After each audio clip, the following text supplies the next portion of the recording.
Our young people face a demoralization that is perhaps unparalleled.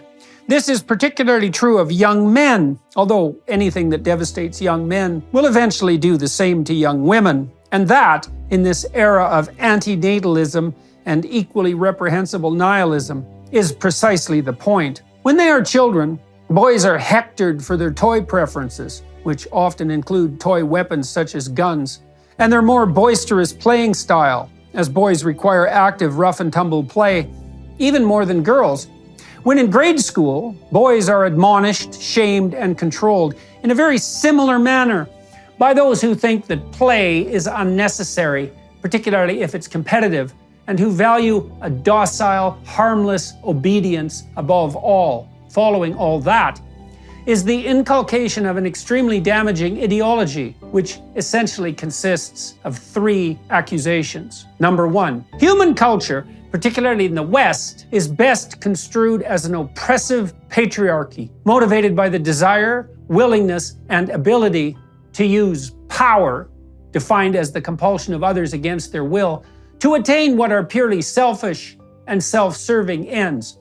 This is true at every level of analysis. Marriage is akin to slavery, friendship to exploitation, political disagreement to war, and business arrangements to deception and theft. And this is true not only of the current social arrangements that characterize our culture, particularly in the West, but also the fundamental reality of history itself. Accusation number 2. Human activity, particularly that undertaken in the West, is fundamentally a planet-despoiling enterprise. The human race is a threat to the ecological utopia that existed before us and that could hypothetically exist in our absence. We might well be construed even as a cancer that threatens the very viability of the complex systems that make up the ecosystem of the Earth that shelters and supports us.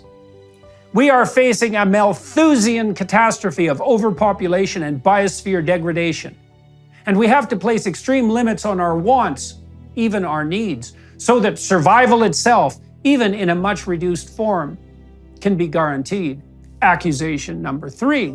The prime contributor both to the tyranny that makes up the oppressive patriarchy and structures all of our social interactions, past and present, and the unforgivable despoiling of our beloved Mother Earth is damnable male ambition, competitive and dominating, power-mad, selfish, exploitative, raping and pillaging. You might think that I'm overstating the case. Think again, sunshine. To take that apart, that's a society centered on the encouraging, adventurous, masculine spirit, and that privileges that hated word of all things, the divine logos, the words of that mass murderer Karl Marx.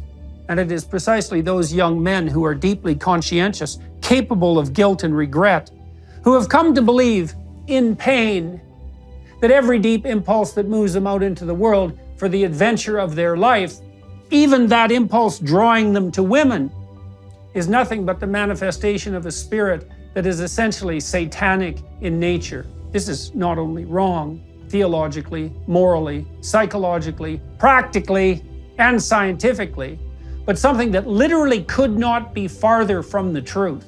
And something that distant from the truth comes from a place that cannot be distinguished from hell.